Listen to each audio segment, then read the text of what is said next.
Shalom, selamat pagi. Awal COVID kesulitan datang dari pekerjaan anak kami di hotel, itu dirumahkan. Dan pencarian kami di rumah juga menurun omsetnya, pendapatannya. Kemudian pada pertengahan bulan Juni, istri saya awalnya menderita sakit kepala. Ternyata setelah dirawat, di swab hasilnya positif COVID. Saat kena COVID, itu perasaan bercampur aduk, rasa khawatir dan tidak tenang, apalagi mendengar sekeluarga, suami, anak-anak semua kena. Saya juga merasakan tubuh itu sakit, napas sesak, ciuman hilang, rasa di mulut juga pahit terus, seperti ada cairan dari perut itu naik, pahit sekali itu di dalam kepala, mau pecah, jalan nggak kuat, mau jatuh terus. Saya lebih khawatir ke Papa Mama ya, Papa Mama karena orang tua. Waktu itu juga pas diajak ke dokter, pas ke klinik itu napasnya susah banget ya waktu itu ya. Iya, susah sesak napas gitu. Jadi kami satu keluarga kena COVID. Waktu dirawat di rumah sakit, kami juga bisa berbagi, saling mendoakan, menguatkan sesama pasien-pasien di kiri kanan kami. Dan setelah itu kami merasakan juga melihat bahwa hidup kami Tuhan pelihara dengan begitu baik. Dokter, suster, perawat, semua sangat mengasihi kami. Jerih lelah mereka, sungguh kami tidak bisa balas. Begitu baiknya pada kami, perhatian, obat-obatan, dan banyak sekali yang tidak dapat kami sebutkan satu persatu. Dari hal-hal yang demikian kami merasa sangat dikuatkan, hidup kami terpelihara dengan baik. Syukuri semua itu bisa menjadi berkat, dan dengan hati yang ada semangat, dipenuhi sukacita Tuhan, kami boleh disembuhkan kembali. Dan setelah dikarantina dulu di rumah singgah, lewat waktu yang ditentukan kami karantina lagi mandiri di rumah selama 14 hari. Hampir 2 bulan kami vakum dalam segala kegiatan. Setelah itu kami kembali boleh menjadi berkat. Beberapa anak kami sudah berapa kali dipanggil ke PMI untuk diminta transfusi atau mendonorkan plasma COVID untuk vaksin menyembuhkan korban corona yang lain. Ini semua anugerah Tuhan. Ketika kami mengalami masa-masa sulit, masa-masa kelam, itu semua berlalu. Tapi setelah itu kami dikuatkan, kami bersukacita dan boleh menjadi berkat sehingga nama Tuhan dipermuliakan.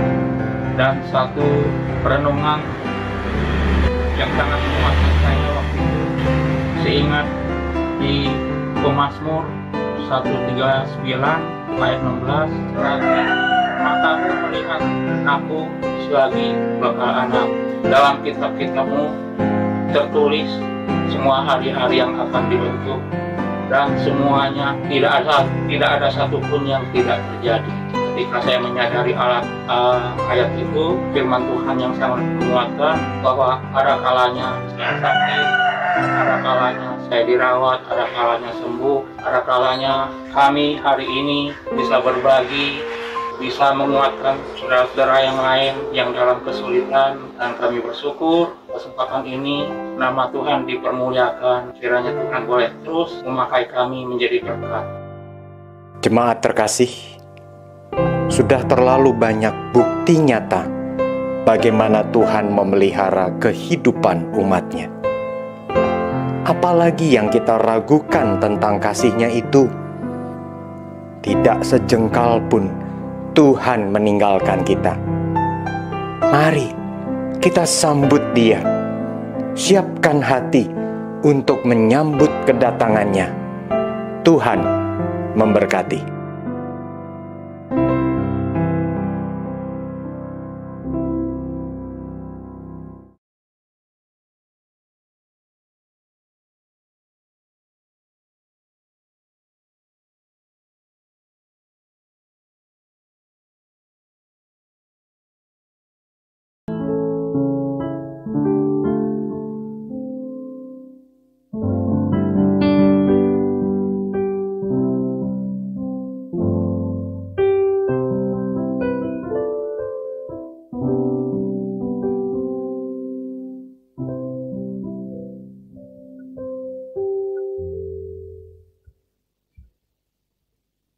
Jemaat bangkit berdiri.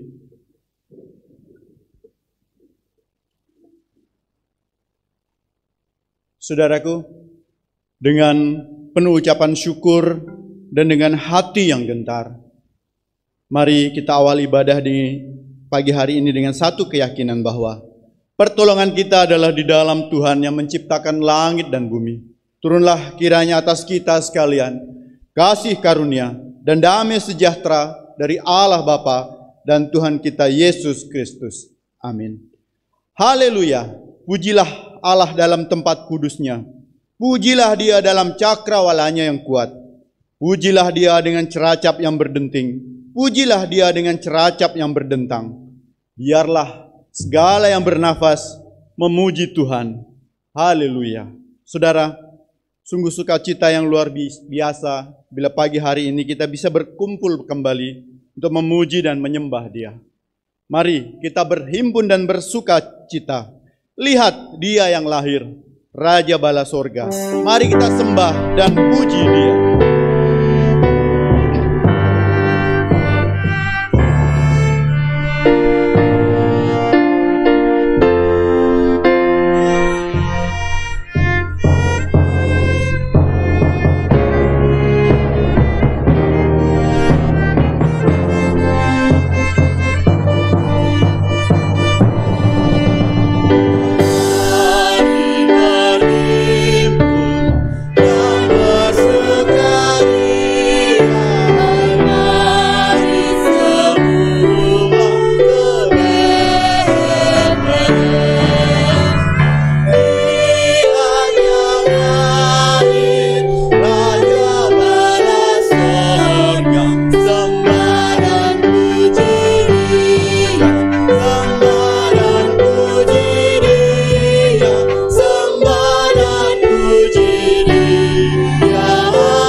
Terpujilah namamu. Kita naikkan pujian yang baiknya yang ketiga.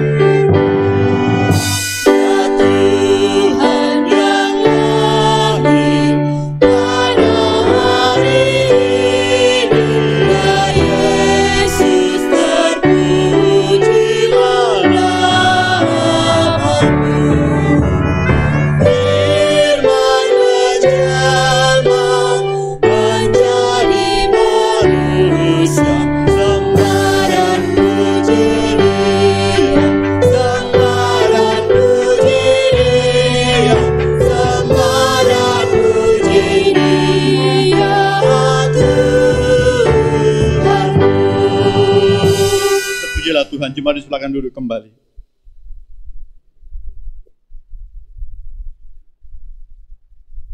Saudara, Yesus lahir ke dunia ini bukan untuk minta dilayani selayaknya seorang raja, tetapi justru sebaliknya, Yesus datang ke dunia untuk melayani umat manusia.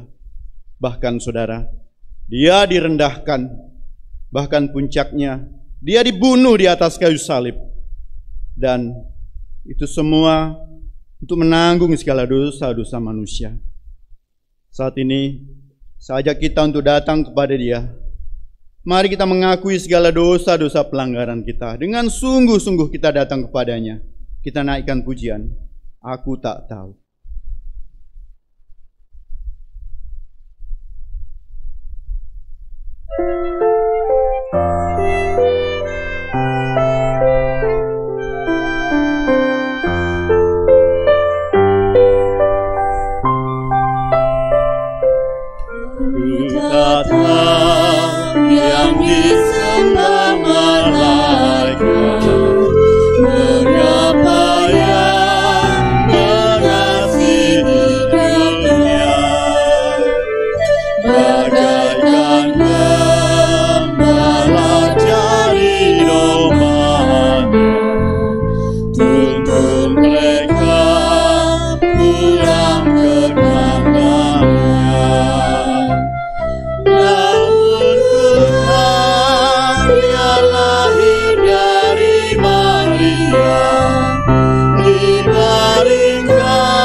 berdiri, kita naikkan pujian ini baitnya yang kedua.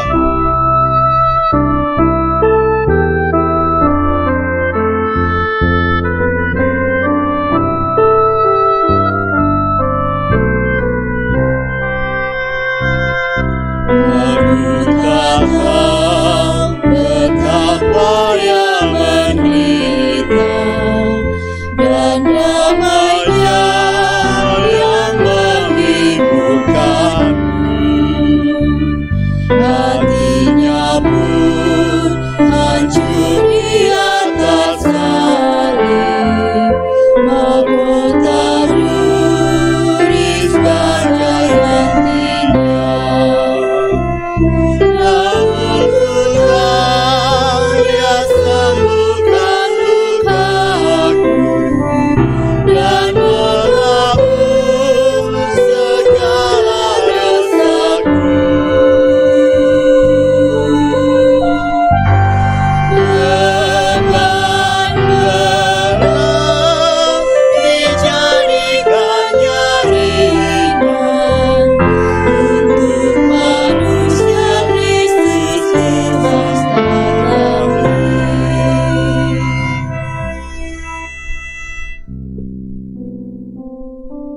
Saudara sekalian, baik saudara yang beribadah di gereja maupun saudara yang beribadah di tempat kediaman masing-masing, apa yang ada di dalam kesadaran kita, apa yang ada di dalam hati kita ketika kita menyanyikan pujian tadi?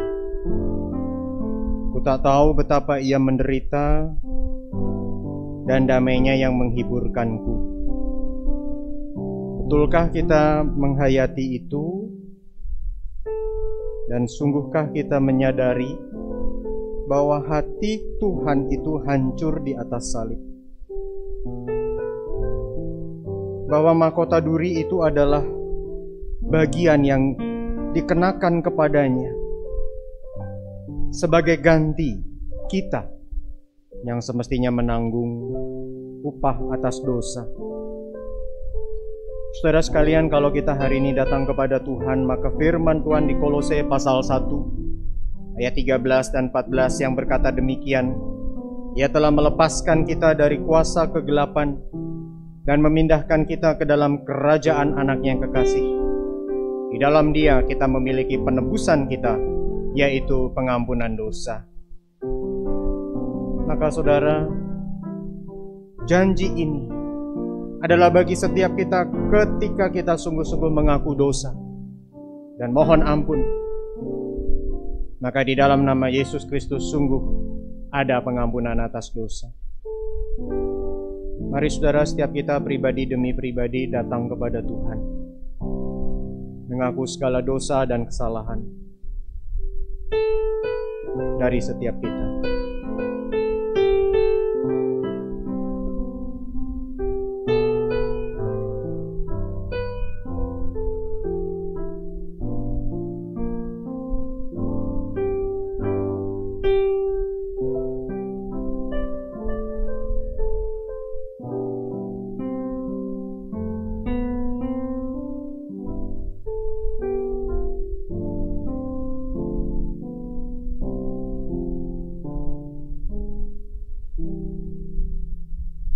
Untuk kami, Engkau lahir ke dalam dunia.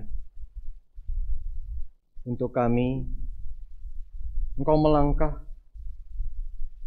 dari satu tempat ke tempat yang lain, membiarkan kakimu terkena debu, merelakan dirimu ketika dicobai,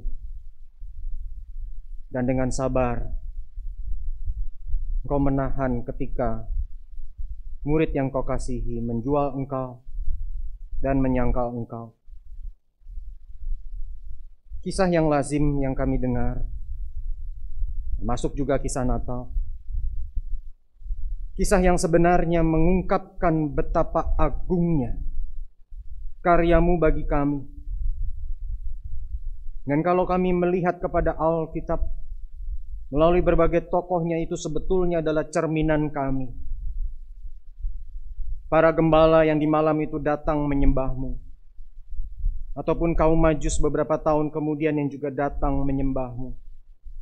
Tetapi apakah penyembahan itu seperti juga kami saat ini adalah sungguh dari hati yang sungguh menyembah kepadamu, atau sebuah ungkapan perasaan dan perilaku keagamaan yang jangan-jangan tanpa pemaknaan? Ketika kami punya kesempatan mengaku dosa pun ya Tuhan, tak jarang kami melakukannya tanpa sebuah pemaknaan yang sungguh. Maka sebenarnya di hadapan-Mu yang mengerti apa yang terdalam di dalam diri kami, tak bisa lagi kami berpaling. Tiada lagi kesempatan kami untuk membela diri, kecuali memohon pengampunan, memohon belas kasih-Mu. Dan kami mohon Tuhan supaya di waktu-waktu ini, di momen yang spesial yang Kau rancang di dalam kehendak-Mu yang berdaulat, hari Natal di mana kami bisa fokus menyediakan diri, mengkhususkan waktu, bergumul dengan Tuhan, dan mencari apa yang Tuhan mau singkapkan kepada kami pribadi pada tahun ini. Tuhan, kami sungguh mohon belas kasih-Mu, sehingga setiap kami, termasuk pada saat kebaktian kedua ini, dua saudara kami yang akan menerima baptisan dewasa, kami sungguh-sungguh Tuhan lebih mengasihi Tuhan. Kami sungguh-sungguh ya Bapa hidup di dalam-Mu, dan kami boleh dikuatkan secara sejati oleh karena Engkau itu sendiri. Inilah kami umat-Mu, dan sungguh mohon belas kasihan-Mu atas kami. Kami menyerahkan semua ke dalam tangan Tuhan. Biarlah seluruh hidup kami, seluruh penyembahan kami semakin memuliakan nama-Mu. Inilah kami, ampunilah kami. Dalam nama Tuhan Yesus kami berdoa. Amin. Saudara sekalian, untuk setiap kita yang sudah diampuni dosa dan pelanggarannya, sebenarnya betapa hati kita bergirang seperti para gembala yang menjaga kawanan dombanya. Girang, girang, giranglah.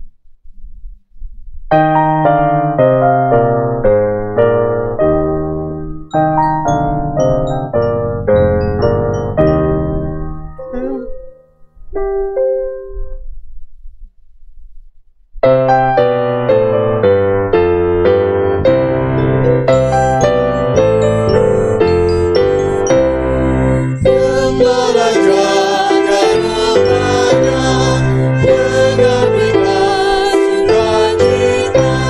Oh, langkah besarnya irama, irama, kemuliaan bagi Allah di tempat yang maha tinggi. Bait yang ketiga.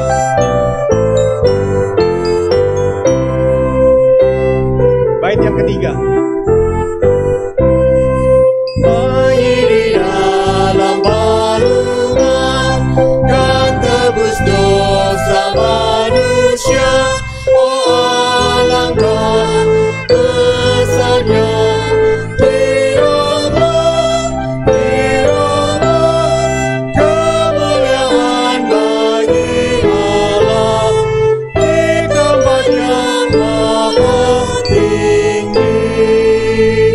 Saudara sekalian, kiranya demikian girang hati kita, dan kira kita melandaskan saudara akan pujian penyembahan kita kepada Allah hari ini maupun nanti beralaskan pengakuan iman. Dan mari kita ucapkan pengakuan iman ini bersama-sama, gereja segala abad dan segala tempat, pengakuan iman rasuli. Aku percaya kepada Allah, Bapa yang Maha Kuasa, Khalik langit dan bumi, dan kepada Yesus Kristus, anaknya yang tunggal Tuhan kita, yang dikandung daripada Roh Kudus, lahir dari anak darah Maria, yang menderita sengsara di bawah pemerintahan Pontius Pilatus, disalibkan, mati dan dikuburkan, turun ke dalam kerajaan maut. Pada hari yang ketiga, bangkit pula dari antara orang mati, naik ke surga, duduk di sebelah kanan Allah, Bapa yang Maha Kuasa.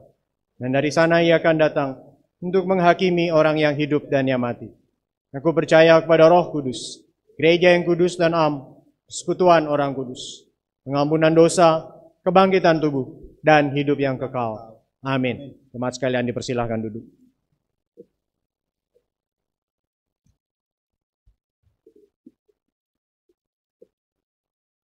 Saudara, banyak orang di dunia ini yang mencari-cari kedamaian melalui berbagai cara. Tetapi yakinlah, kedamaian yang sejati itu hanya ada di dalam Yesus. Dan berita baiknya, kita tidak perlu mencari-carinya, karena Yesus sendiri telah datang untuk mencari dan menyelamatkan kita, manusia yang penuh dengan dosa ini. Kita akan mempersiapkan hati untuk mendengarkan firman Tuhan. Kita naikkan pujian, Yesus mencariku.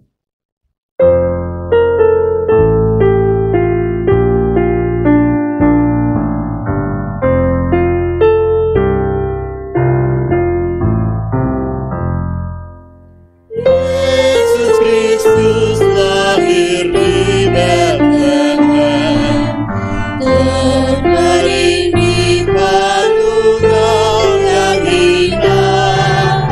Oh, betapa ajaib anugerahnya, Yesus mencariku.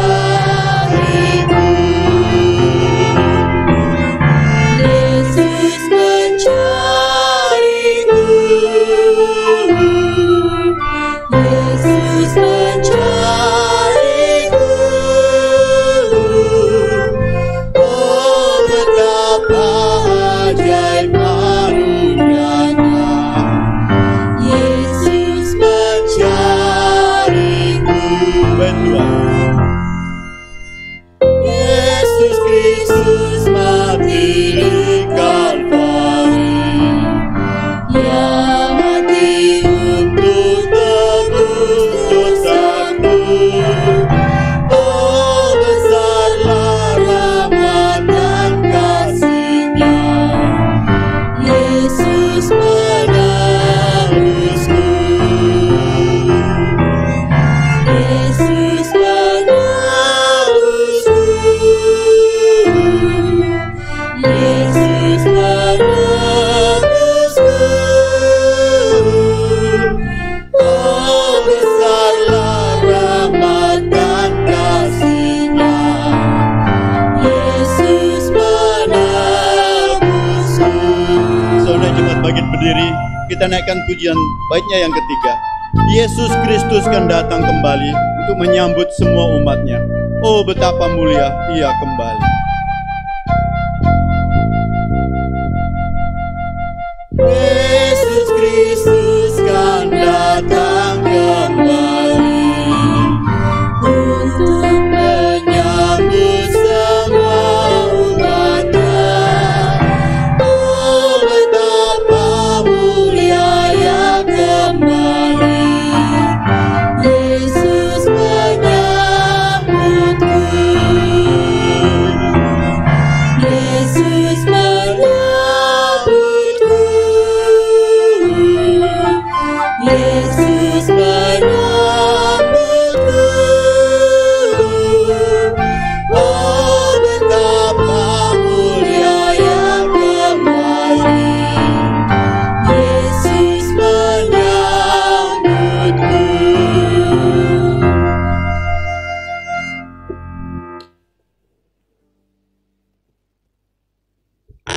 Mari kita berdoa.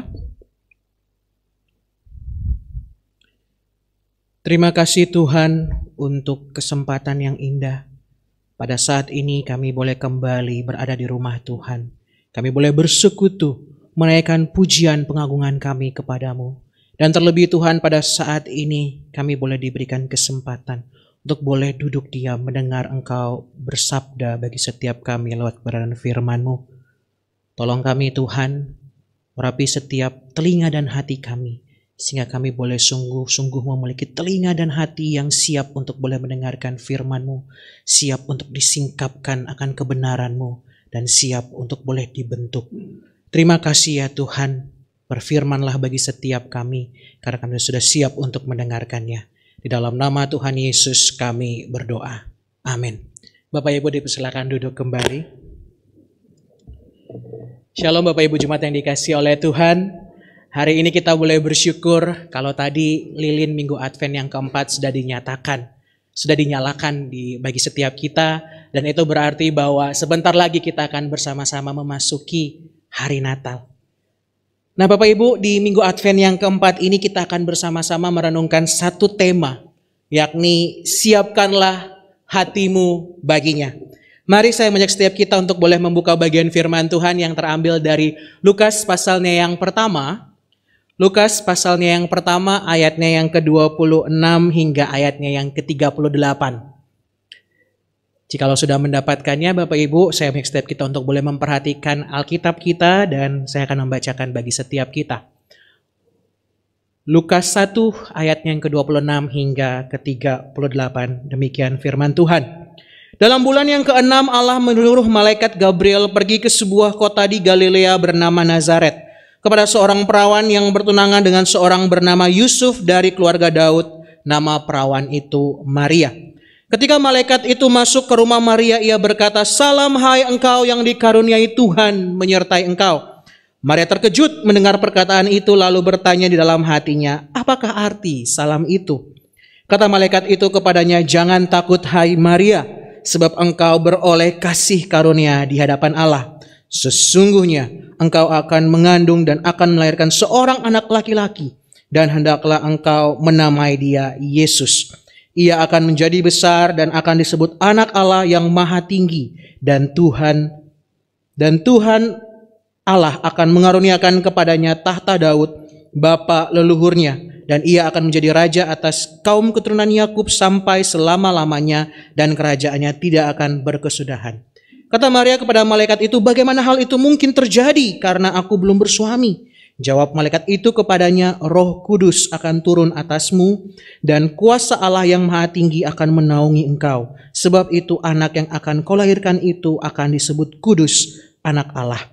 Dan sesungguhnya Elisabet sanakmu itu, ia pun sedang mengandung seorang anak laki-laki pada hari tuanya. Dan inilah bulan yang ke-6 bagi dia yang disebut mandul itu. Sebab bagi Allah tidak ada yang mustahil." Kata Maria kepadanya, "Sesungguhnya aku ini adalah hamba Tuhan, jadilah padaku menurut perkataanmu itu." Lalu malaikat itu meninggalkan dia. When Christ call a man, he bids him come and die. Atau secara sederhana saya boleh menyimpulkan bahwa apa yang menjadi pernyataan ini berbunyi, mengikut Tuhan berarti datang dan mati. Inilah sebuah pernyataan yang dinyatakan oleh seorang murid Kristus bernama Dietrich Bonhoeffer. Sebuah pernyataan iman yang bisa dikatakan radikal dan militan jika dibandingkan dengan iman saya, maupun juga mungkin setiap kita yang terkadang malu-malu dalam mengikut Tuhan. Bahkan cenderung malu-maluin dan akhirnya memalukan. Mengapa Bapak Ibu disebut sebagai sebuah pernyataan iman yang radikal? Hal ini dikarenakan apa yang boleh dikatakan oleh Dietrich Bonhoeffer ini tidak hanya sekedar keluar dari mulut bibirnya, tetapi juga dilakukan dalam kehidupannya. Ini sebuah pernyataan yang tidak main-main Bapak Ibu. Kalau kita melihat akan apa yang dilakukan oleh Dietrich Bonhoeffer, sebagai seorang teolog muda yang pandai, ia telah menjadi seorang dosen teologi sistematika di sebuah universitas ternama di London dan juga di Amerika. Di usianya yang masih dibilang tergolong muda, yakni 24 tahun. Masa depannya sungguh amatlah sangat cerah Bapak Ibu. Namun di dalam pergumulan imannya, ia menyadari bahwa Tuhan memiliki sebuah rencana lain dalam dirinya. Ada sebuah panggilan yang Tuhan taruh di dalam hatinya untuk dia kerjakan dalam dirinya. Bapak Ibu, bagi kita yang melihat atau yang pernah membaca kisah kehidupan Bonhoeffer di awal kehidupannya, mungkin kita bisa mengatakan bahwa sudah sangat begitu baik kehidupannya. Buat apa harus pergi melakukan suatu panggilan yang tentunya mungkin membahayakan dirinya? Bukankah dengan menjadi seorang dosen di Amerika ataupun di London adalah sebuah pelayanan bagi Tuhan? Mengapa harus mengorbankan nyawanya untuk melakukan suatu panggilan yang mungkin berbahaya bagi dirinya? Tetapi tidak dengan Bonhoeffer Bapak Ibu. Dia tetap melakukan apa yang Tuhan inginkan baginya. Dia tidak merasakan damai sejahtera jika dia harus tetap menjalankan apa yang dilakukan sebagai seorang tenaga pengajar. Ketika dia melihat pada waktu itu banyak orang-orang yang boleh mengalami penganiayaan di tangan Nazi, di tangan Hitler yang kala itu tengah memerintah. Bapak Ibu, ia merasa mengambil bagian dalam perjuangan melawan tirani Hitler. Dan ia merasa bahwa ini adalah panggilan Tuhan. Di dalam korespondensi terakhirnya dengan sahabatnya bernama Reinhold Niebuhr dikatakan bahwa saya tidak memiliki hak untuk menikmati rekonstruksi kekristenan di Jerman pasca perang kalau saya tidak menjadi bagian dari penganiayaan sekarang dengan orang-orang percaya lainnya. Dan pada akhirnya Bapak Ibu, ia memilih taat menjalankan rencana Tuhan sampai pada akhirnya pada tanggal 9 April 1945 ia dihukum mati di tangan SS Blackguard di kamp konsentrasi Nazi hanya beberapa hari sebelum tentara Hitler menyerah. Bapak Ibu, kesaksian hidup Bonhoeffer melalui keyakinannya terhadap apa yang ia pilih dan jalani menunjukkan sebuah sikap yang sudah seharusnya dimiliki oleh seorang murid Kristus. Bukan hanya dimiliki tapi juga dihidupi dalam kehidupannya. Sikap hati yang sungguh-sungguh betul siap mau mengikuti Tuhan. Di mana fokus hidupnya hanya taat dan percaya dengan sungguh dalam menjalani kehendak Tuhan. Menjalani akan rencana Tuhan dalam kehidupannya. Taat dan setia dengan penuh kepercayaan menjalani agenda Tuhan. Dan bukan sibuk mengerjakan agenda pribadi kita. Meskipun Bapak Ibu apa yang menjadi kehendak dan rencana Tuhan tersebut terkadang sulit kita pahami. Terkadang mungkin begitu berat harus kita jalani. Banyak sekali Bapak Ibu orang Kristen sering kali bertanya-tanya apakah agenda Tuhan, apakah rencana Tuhan dalam kehidupannya. Namun setelah menyadari bahwa rencana atau agenda Tuhan telah diberikan bagi setiap kita, telah dinyatakan bagi setiap kita, namun kita melihat bahwa kenyataannya ketika kita menjalani akan hal tersebut, akan banyak hal yang akan kita alami. Kita mulai mengatakan, tunggu dulu Tuhan. Kalau agenda Tuhan atau rencana Tuhan harus kita jalani ternyata tidak sesuai dengan ekspektasi atau harapan kita, kita bilang, Tuhan, kenapa demikian? Bukankah lebih baik kayak begini Tuhan? Kan kalau dari sini kayaknya begini Tuhan. Padahal Tuhan bilang, no, lakukan ini.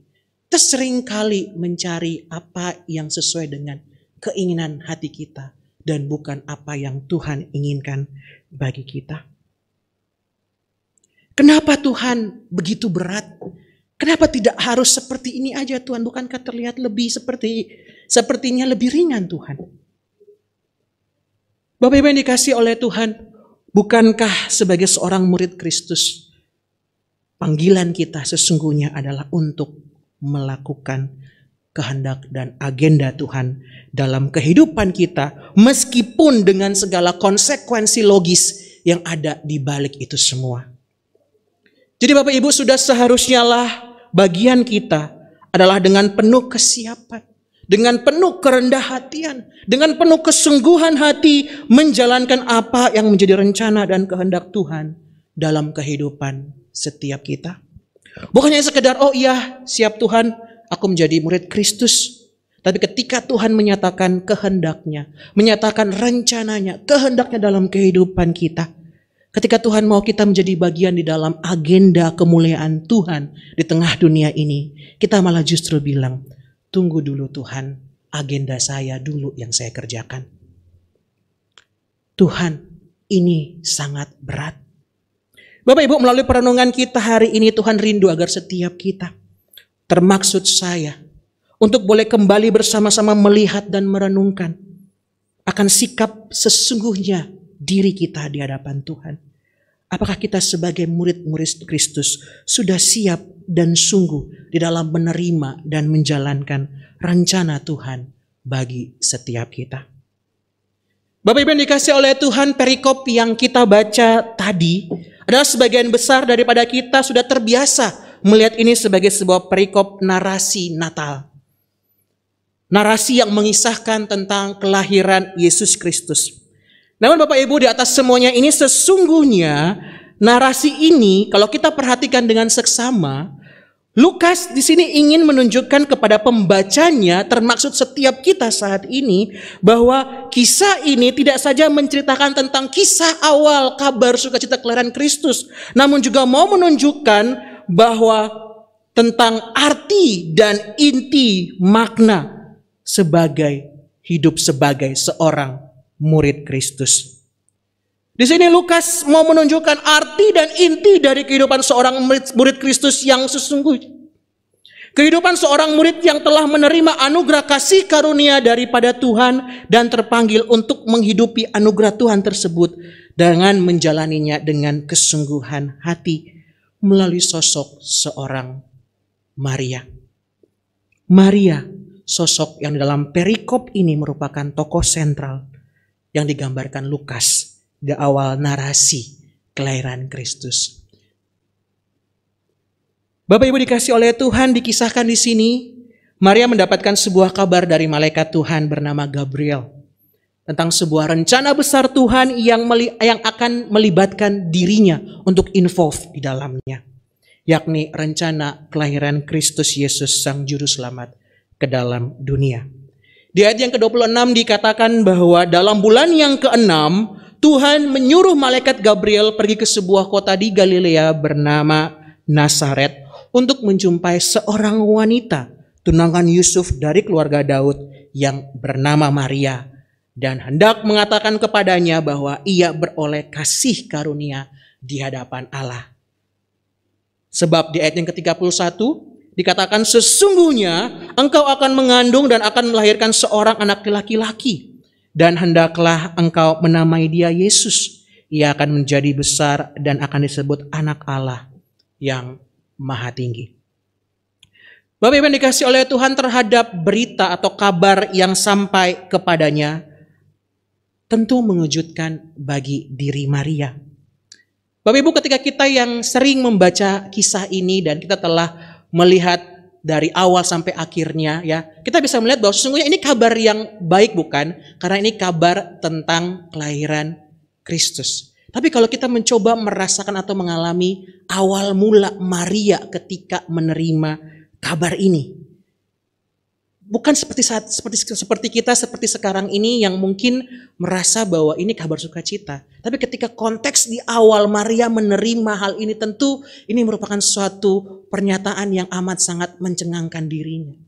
Sebuah kabar yang tentunya mungkin sulit untuk dipahami. Mengapa Bapak Ibu? Karena dikatakan bahwa dia akan menjadi ibu dari Mesias. Tentu ini merupakan suatu kabar yang membawa keterkejutan di dalam kehidupan Maria. Sebuah beban yang berat harus dipikulnya. Bapak Ibu, di sini dikatakan di dalam keterkejutannya ini Maria menjadi bingung. Ya, di dalam NIV ya dikatakan greatly troubled, sangat membingungkan. Bermula dari sapaan malaikat kepada dirinya, dia mulai bingung bertanya, apa arti salam ini? Apa maksud yang dikaruniai ini? Tidak sampai situ saja Bapak Ibu, dia juga mengatakan ketika dia mendapat bahwa dia akan mengandung dan melahirkan seorang anak, dia bertanya, bagaimana mungkin hal itu bisa terjadi padahal aku belum bersuami? Bapak Ibu, sebagai manusia biasa ia tentu khawatir dengan status keberadaan dirinya. Jika hal itu terjadi dalam dirinya, akan menimbulkan banyak sekali spekulasi. Apalagi kita tahu bahwa di dalam konteks pada waktu itu sangat berat Bapak Ibu. Ia bisa saja mendapatkan hukuman rajam karena dianggap sebagai pezina. Ia juga bisa saja diceraikan oleh Yusuf tunangannya Bapak Ibu. Dan benar saja Bapak Ibu, kalau kita melihat di dalam Injil Matius dikatakan ketika Yusuf disampaikan oleh malaikat Tuhan tentang kabar ini, dikatakan Yusuf berencana hendak menceraikan Maria. Bapak Ibu, tentu ini satu hal yang berat, sesuatu yang membingungkan bagi diri seorang wanita bernama Maria kala itu. Namun selanjutnya malaikat Tuhan itu menjelaskan kepada Maria bahwa sesungguhnya ia dikaruniai oleh Tuhan. Oleh karena itu ia akan ditunjuk sebagai alat untuk menjalankan agenda Tuhan yakni mengandung dan melahirkan Sang Mesias. Dan apa yang terjadi dalam dirinya itu merupakan suatu pekerjaan kegenapan dari Roh Kudus. Dan anak yang akan dilahirkan itu disebut anak Allah. Sehingga di sini Maria diminta untuk jangan takut. Jangan takut Maria. Tentu sebuah jawaban Bapak Ibu yang tidak masuk akal bagi setiap manusia yang ketika mendengarkan akan hal itu. Tetapi Gabriel menegaskan bahwa tidak ada yang mustahil bagi Allah. Secara sederhana di sini malaikat Gabriel ingin menekankan bahwa Maria, kamu jangan khawatir. Semua dalam kontrol dan kendali Tuhan. Segala sesuatu terjadi atas rencana dan kehendak Tuhan. Bagianmu adalah jalani dengan ketaatan. Bapak Ibu, meski di awal kita melihat ada pergolakan dari diri Maria, kabar ini tentu membuat dia cukup syok. Menjadi beban yang cukup berat bagi dirinya. Tetapi kita boleh melihat di akhir narasi ini Bapak Ibu. Kita bisa melihat Maria sadar. Dan terdapat suatu penyerahan diri yang begitu luar biasa. Penyerahan diri yang begitu total. Dengan kerendahan hati keluar dari dirinya. Ia mengatakan bahwa sesungguhnya aku ini adalah hamba Tuhan. Jadilah padaku menurut perkataanmu itu. Sebuah kalimat yang sungguh luar biasa setelah begitu banyak kejutan yang dia terima. Tapi dia katakan, sesungguhnya aku ini adalah hamba Tuhan. Jadilah padaku menurut perkataanmu itu. Maria akhirnya meresponi Bapak Ibu akan kehendak dan rencana Tuhan dengan sebuah sikap kerendah hatian dan ketaatan penuh. Ia siap menerima segala konsekuensi logis yang terjadi setelah dia mengambil keputusan untuk taat kepada kehendak Tuhan. Artinya Bapak Ibu, di sini Maria dan juga tentunya setiap kita, di dalam diri Maria ada sebuah pengabdian yang total di tengah pergumulan yang bagi manusia tidak mudah. Di satu sisi dia mau merasakan suatu, saya mendapatkan penghormatan menjadi ibu sang bayi sebagai ibu dari Mesias. Tetapi di sisi yang lain dia bergumul bagaimana nanti pandangan orang. Bagaimana nanti hidup di tengah masyarakat yang tentu melihat hal ini bukan suatu hal yang biasa. Tetapi ada pengabdian yang total di tengah pergumulan yang bagi manusia tidak mudah. Selain itu di dalam diri Maria juga ada kepercayaan total kepada Tuhan meski di tengah ketidakpahaman. Ada kepercayaan total kepada Tuhan meski di tengah ketidakpahaman yang harus dia jalani. Bapak Ibu, inilah sesungguhnya sebuah sikap seorang murid yang sungguh di hadapan Tuhan. Mark Alan Powell mengatakan bahwa di dalam Lukas, Maria adalah sosok manusia yang boleh hidup seturut dengan kehendak Tuhan. Apa yang dikatakannya ini sama seperti dengan apa yang dikatakan Yesus ketika di Taman Getsemani. Jadilah seturut dengan kehendakmu.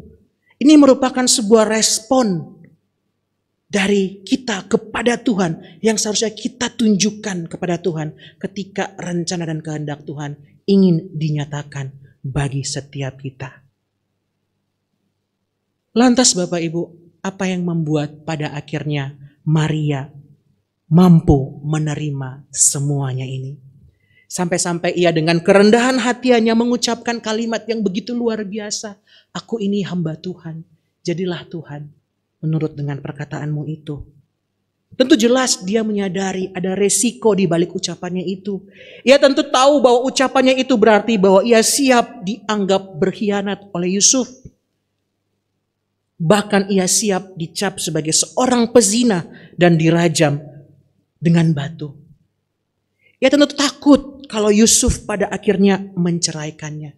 Tetapi semuanya itu ia lebih tahu bahwa anugerah Tuhan, kasih karunia Tuhan lebih penting dan terutama bagi dirinya. Sehingga mengharuskan dirinya untuk memilih ketundukan total kepada rencana Tuhan.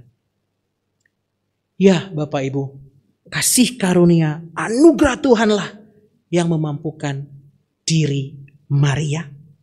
Di tengah ketidakberdayaannya, Maria menjadi sadar bahwa ia mendapat kasih karunia dari Allah. Malaikat menyebutnya sebagai yang dikaruniai. Ya, menggunakan kata kekaritomene berasal dari kata karis, anugerah, kasih karunia. Dan Calvin menerjemahkannya sebagai undeserved favor of God, kebaikan dari Tuhan yang tidak layak didapatkan. Karena ia menerima apa yang tidak pantas diterimanya. Dan dalam ketidaklayakannya Maria ini, Allah memilih dia untuk menjalankan kehendak dan rencana Tuhan, di mana ia akan mengandung sosok pribadi bayi Kristus di dalam dirinya. Ia sadar bahwa oleh anugerah ia telah dilayakkan dari pribadi yang berdosa menjadi seseorang yang boleh dilayakkan dan dipilih untuk menjadi alat Tuhan. Bapak Ibu yang dikasih oleh Tuhan, kasih karunia, anugerah, yakni sesuatu yang sesungguhnya tidak layak untuk diterima, namun oleh karena kemurahan Tuhan, seseorang dapat menerimanya itu telah dinyatakan bagi setiap kita saat ini. Bapak Ibu, anugerah Tuhan yang boleh dinyatakan bagi setiap kita. Kita ini seseorang sosok yang sesungguhnya penuh dengan keberdosaan, tidak layak. Namun Tuhan boleh melayakkannya. Anugerah yang kita terima bukanlah anugerah yang bernilai biasa saja Bapak Ibu. Anugerah yang kita terima adalah anugerah yang begitu besar dan begitu mulia. Sebab dengan kekuatan kita manusia pun kita tidak bisa mampu untuk menerimanya. Namun hanya karena kasih karunia kita boleh menerimanya. Itulah nilai yang begitu berharga. Hanya karena Tuhanlah kita boleh menerima. Jadi Bapak Ibu, kalau Tuhan saat ini mau memakai kita dengan keberadaan diri kita saat ini. Kalau Tuhan mau kita mengerjakan rencananya dalam kehidupan kita. Kerjakanlah itu dengan kesungguhan hati. Siapkanlah hati kita dengan sungguh. Jalani itu dengan sungguh dan penuh totalitas. Meski tidak mudah dan akan banyak halangan dan rintangan yang datang kepada kita. Sudah banyak yang boleh kita nikmati daripada Tuhan. Dan terlebih anugerah Tuhan itu sudah dinyatakan bagi setiap kita. Masih adakah kita enggan ataupun menolak apa yang ingin Tuhan kerjakan dalam kehidupan kita? Meski tidak mudah Bapak Ibu. Akan ada konsekuensi logis ketika kita mengaku kepada Tuhan bahwa kita percaya kepada Tuhan. Kita mau mengikut Tuhan dan ketika rencana Tuhan itu datang kepada kita. Akan ada konsekuensi logis di balik itu semua. Kalau kita melihat sejarah kekristenan. Banyak orang-orang percaya tidak ada yang hidup di dalam kebahagiaan. Ada saja pergumulan yang harus mereka alami. Begitupun juga dengan kita saat ini. Ketika kita mau mengatakan bahwa kita mau mengikut Tuhan. Akan ada konsekuensi logis yang harus kita terima. Terkadang kita harus diangkat keluar dari zona nyaman kita untuk menuju kepada sesuatu rencana Tuhan yang mulia. Seperti Maria dan juga Dietrich tadi yang di awal kita dengarkan. Mungkin saat ini ketika kita mungkin di dalam kenyamanan, kesehatan kita, di tengah harta yang kita miliki. Kemudian Tuhan mengatakan bahwa kamu harus melakukan hal ini yang tentunya bertentangan dengan keinginan kita. Tentu tidak mudah Bapak Ibu. Tetapi ingatlah bahwa di atas semuanya itu, anugerah Tuhan itu lebih berharga yang harusnya kita kejar. Dan bukan apa yang menjadi kenyamanan diri kita. Bapak Ibu dikasih oleh Tuhan, selain itu, Maria juga sadar bahwa kasih karunia Tuhan yang dianugerahkan kepadanya sesungguhnya akan memampukan dirinya untuk hidup dalam ketaatan yang membawa ia mampu melewati semua pergumulan dan tantangan di dalam menjalani rencana dan agenda Tuhan di dalam dirinya. Memang akan ada banyak resiko yang akan kita hadapi, tetapi malaikat Tuhan mengatakan bahwa Roh Kudus akan menaungi dan melindungi serta memampukan kita. Luar biasa Bapak Ibu, anugerah Tuhan yang begitu bernilai, begitu besar telah melayakkan setiap kita. Tetapi Tuhan tidak hanya sekedar melayakkan kita, tetapi Dia juga apa? Memberikan Roh Kudus yang akan memampukan setiap kita. Jadi kalau Tuhan sudah mau pakai, kalau Tuhan sudah mau berkehendak, Tuhan tentu tidak akan membiarkan kita jatuh dan tergeletak. Ia akan memperlengkapi kita dan memampukan kita dengan caranya. Mungkin cara Tuhan sedikit berbeda dengan apa yang menjadi cara kita Bapak Ibu ya. Manusia kan sering punya cara yang mungkin lebih memilih kepada ya yang mudah-mudah sajalah gitu ya. Sering kayak gitu kan ya. Tapi mungkin Tuhan punya rencana yang mungkin berbeda dengan apa yang kita lihat. Tapi percayalah bahwa Tuhan tetap menyertai kita. Tuhan tetap akan memimpin kita. Hal yang paling sederhana itu, yang paling berat sih kebanyakan orang Kristen itu untuk mau melakukanlah untuk menyatakan Injil. Ya, berbagi kabar sukacita itu kadang-kadang tuh hal yang paling mungkin menjadi banyak sekali alasan yang muncul ketika kita ada ajakan, ayo kita menyatakan kabar sukacita bagi banyak orang. Ya, banyak sekali nanti akan ada alasan, waduh saya belum mengikuti EE dari kelas 1 sampai akhir tuh belum. Saya belum mengikuti kelas Kairos, saya belum ada ini gitu kan. Banyak sekali yang kita menjadi alasan. Kita takut bahwa kita tuh ditolak. Kita takut bahwa kita nantinya itu akan mendapatkan satu ancaman. Ingatlah bahwa Tuhan ada bersama dengan kita. Memang akan membuat kita sedikit tidak nyaman ketika menjalani akan kehendak Tuhan itu dalam kehidupan kita. Tetapi Dia selalu bersama dengan kita. Bahkan Maria dikatakan bahwa Allah akan menyertainya. Allah akan bekerja dalam diri kehidupan Maria. Janji yang sama pun juga ada bagi setiap kita. Dia tetap ada bagi setiap kita. Janganlah kita menjadi takut. Janganlah kita menjadi gentar. Meski kita akan tergopoh-gopoh. Mungkin menjalani rencana Tuhan kita akan sedikit terseok-seok. Tapi tangan Tuhan begitu lebar dan begitu sanggup untuk memampukan setiap kita Bapak Ibu. Jadi mari kerjakannya itu. Ibaratnya Bapak Ibu, Tuhan itu seperti matahari di balik awan mendung. Ya Bapak Ibu. Dia tetap bersinar, dia tetap ada. Dia tetap menyatakan sinarnya bagi setiap orang yang ada di muka bumi ini. Bukan hanya manusia tapi seluruh makhluk di muka bumi ini. Meskipun kita melihat awan yang begitu kelabu, yang begitu mengerikan gitu kan, gelap. Tetapi kita bisa melihat warna aja itu karena apa? Karena ada sinar matahari.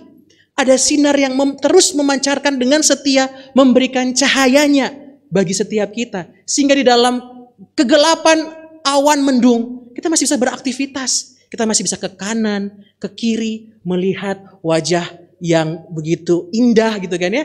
Melihat wajah sesama kita yang begitu-begitu ganteng, yang begitu cantik. Meskipun dalam keadaan yang mendung, mencekam. Tapi sinar tetap bisa ada dan menyatakan warna bagi setiap kita. Itulah Tuhan.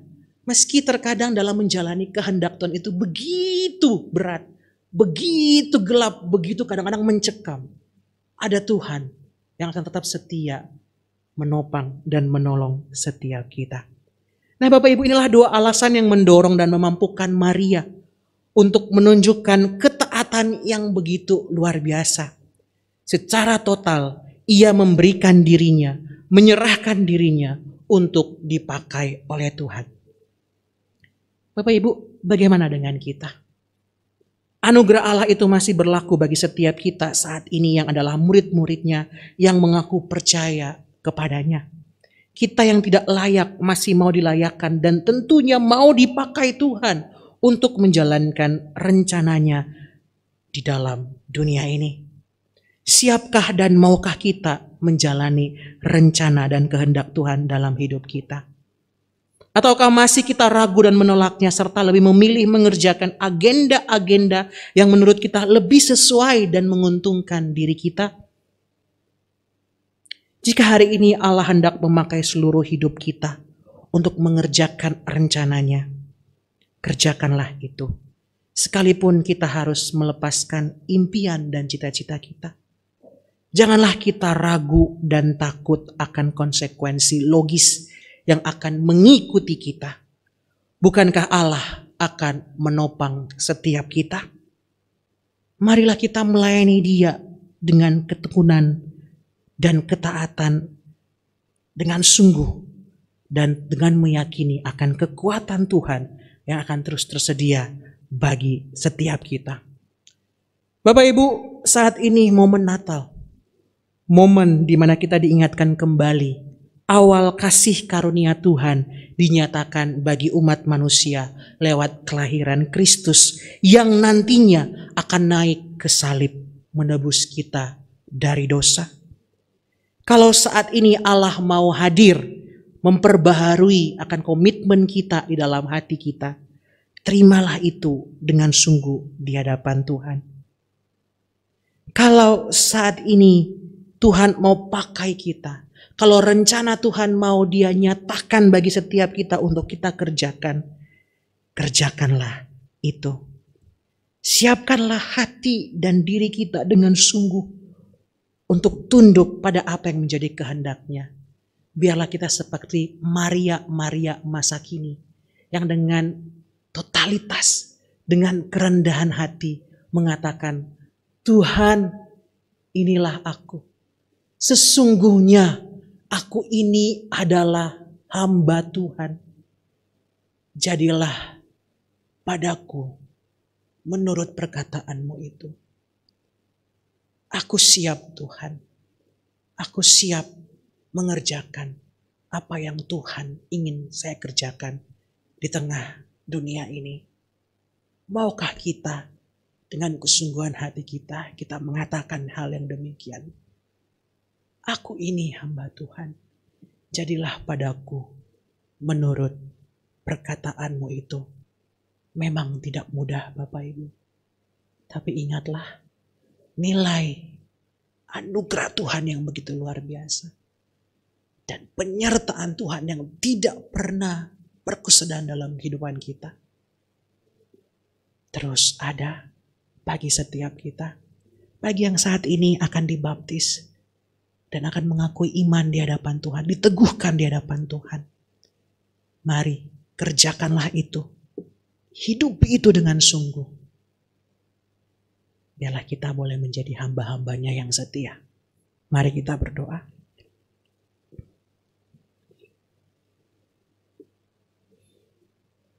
Terima kasih Tuhan untuk firman-Mu. Kami teringat akan sebuah lagu yang boleh mengatakan, ku persembahkan hidupku kepadamu Tuhan. Namun ternyata pujian ini seringkali hanya sebatas sebuah kata-kata yang keluar dari mulut bibir kami. Saat ini ya Tuhan, ketika kami boleh kembali diingatkan untuk melihat siapa diri kami di hadapan Tuhan. Kami telah menerima begitu banyak anugerah. Kami telah menerima begitu banyak hal dari Tuhan. Namun terkadang di dalam menjalani akan kehendak Tuhan, akan agenda Tuhan, akan rencana Tuhan dalam kehidupan kami, kami seringkali mendahulukan apa yang menjadi keinginan kami Tuhan. Bukan lagi menjadi kehendak-Mu, tetapi seturut kehendak-Ku Tuhan. Ampuni kami ya Tuhan. Dan biarlah melalui momen saat ini ya Tuhan, ketika kami kembali diingatkan, kami boleh terus dikuatkan untuk boleh hidup sebagai anak-anak-Mu. Dan biarlah momen Natal kali ini bukan menjadi sebuah momen yang seperti tahun-tahun sebelumnya yang hanya kami lewati dan kami nikmati. Tapi momen Natal 2020 kali ini boleh menjadi momen di mana kami kembali berkomitmen di hadapan Tuhan. untuk sungguh-sungguh menjadi murid Kristus yang siap untuk menjalani dan setiap kehendak Tuhan dalam kehidupan kami.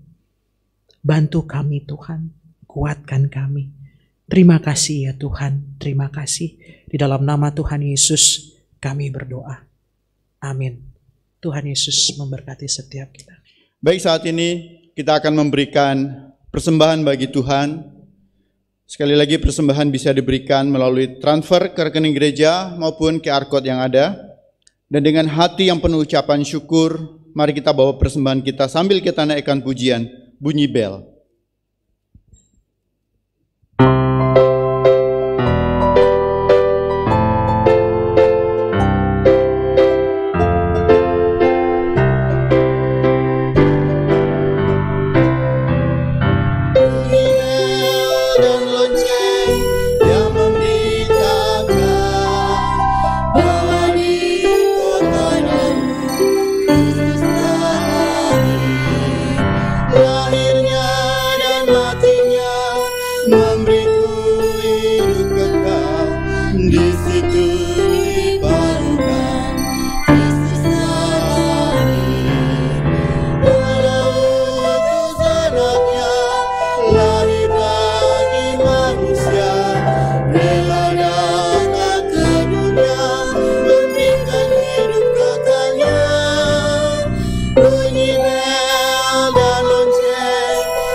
Mari kita bawa persembahan kita dalam doa.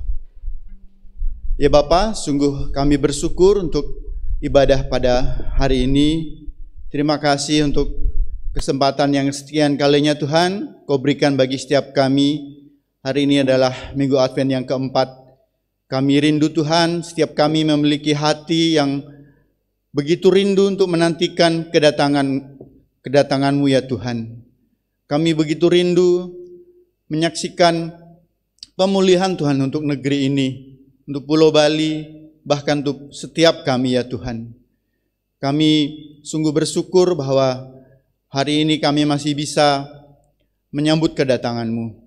Untuk itu saat ini kami membawa persembahan ini ya Tuhan, kiranya apa yang kami bawa ini berkenan kepada-Mu.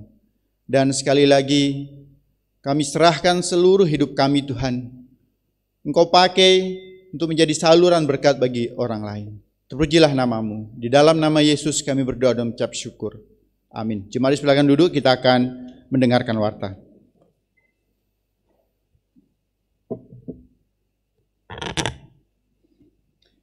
Saudara, ada hal yang berbeda untuk Natal pada tahun ini, di mana memang saudara kemarin perayaan Natal anak secara online, tetapi justru itu sesuatu yang unik. Saya kemarin pun ikut hadir, saudara, melihat anak-anak merayakan Natal dengan orang tua, ya.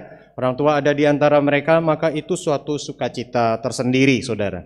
Hari ini kelanjutan dari perayaan Natal anak.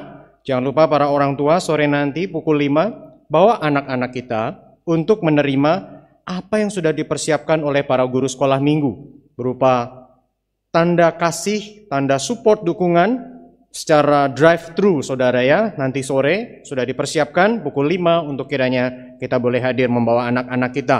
Dan kemudian ibadah malam Natal tahun ini juga berbeda, spesial karena kita rayakan bersama dengan keluarga. Saudara siapkan lilin, saudara. Kalau memang saudara membutuhkan dan memang kesulitan saudara, maka hubungi gereja, para hamba Tuhan, staf tata usaha untuk mendukung saudara penyediaan akan lilin Natal itu. Saudara, kalau saudara mungkin tinggal di kos, tidak bersama keluarga karena keluarga saudara mungkin di luar pulau, saudara dengan tetap memperhatikan physical distancing, saudara, bisa saja menurut saya saudara bersama dengan 2-3 rekan, tetapi tetap perhatikan protokol kesehatan. Sehingga nuansa malam Natal itu saudara rasakan di dalam kebersamaan bersama dengan sesama tubuh Kristus. Kalau kita dengan keluarga, kita bisa merayakannya dengan keluarga kita. Dan ini suatu hal yang spesial di Natal pada tahun ini. Saudara, akan dilakukan secara online, live streaming dari gereja pukul 5 dan pukul 7 untuk tanggal 24. Pukul 5 sore dan pukul 7 malam, pukul 5 khotbah diterjemahkan, pukul 7 malam khotbah dalam bahasa Indonesia saja. Sementara tanggal 25 ibadah satu kali pada pukul 10 waktu Indonesia bagian tengah. Demikian saudara, sementara berita yang lain, warta yang lain dapat saudara lihat di dalam warta yang tertulis di warta cetak. Secara online saudara dapat dapatkan melalui link yang diberikan. Tanggal 1 Januari kita ibadah gabungan sekaligus perjamuan kudus. Jadi selepas dari minggu yang akan datang, gereja akan kembali mendistribusikan roti dan anggur untuk dapat kita gunakan menikmati perjamuan di meja Tuhan di tempat kediaman masing-masing. Tanggal 1 Januari ibadah gabungan dari Sinode GKY dan perjamuan kudus. Perjamuan kudus Januari bagaimana saudara? Tanggal 1. Di tempat kediaman kita masing-masing ibadah live streaming dari Jakarta. Dan saudara akan dibagikan kembali roti dan anggur untuk persediaan 2 bulan. Untuk perjamuan kudus bulan Januari dan bulan Februari. Baik, demikian saudara, mari kita bangkit berdiri. Kita akan menaikkan beberapa pokok doa. Yang pertama, mari kita doakan pada waktu yang sama di waktu Indonesia bagian Barat sedang berjalan dan berlangsung seluruh proses pemakaman bagi mendiang ayah Lausetia.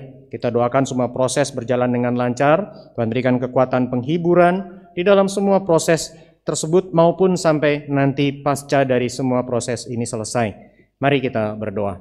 Tuhan, kami berdoa bagi keluarga besar Lausetia, Tuhan terus berikan kekuatan penghiburan, biarlah hari ini seluruh proses yang dijalani dari awal sampai akhir pemakaman mendiang semua boleh berjalan dengan baik. Tuhan berikan berkat Tuhan sehingga seluruh rangkaian tersebut memuliakan Tuhan menjadi berkat.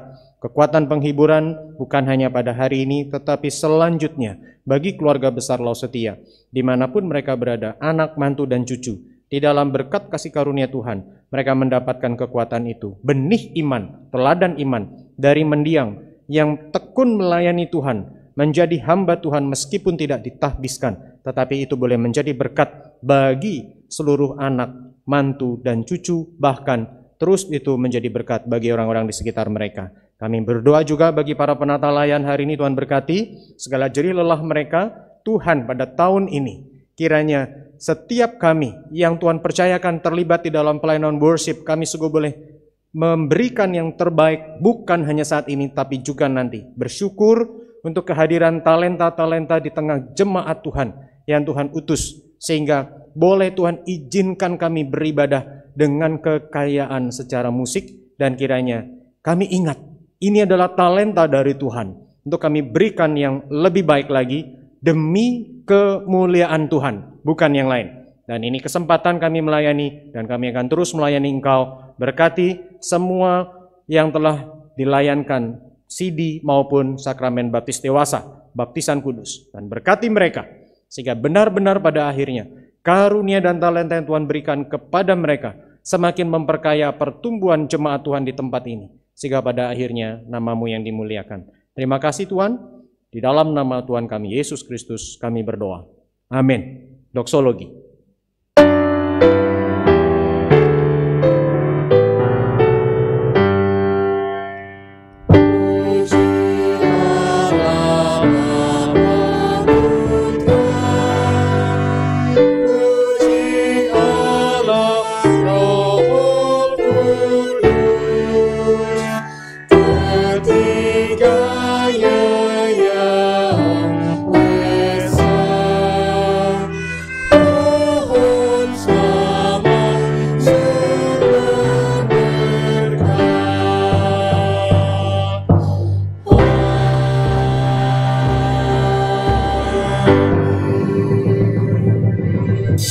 Sekalian, jadilah murid-murid Kristus yang boleh siap menerima agenda Tuhan, dan terimalah berkat-Nya ini.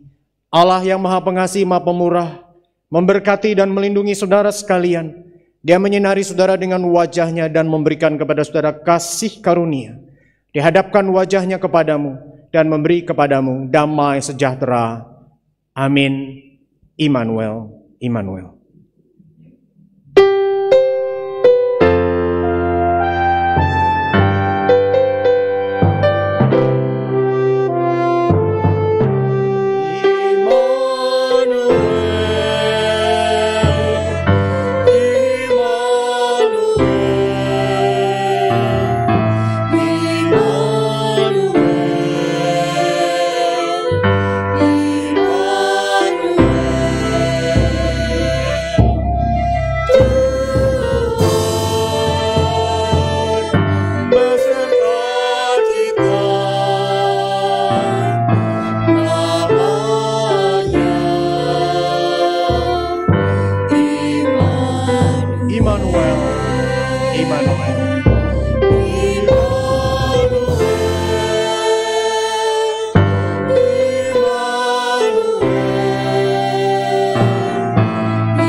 sekalian dipersilakan duduk. Tuhan memberkati.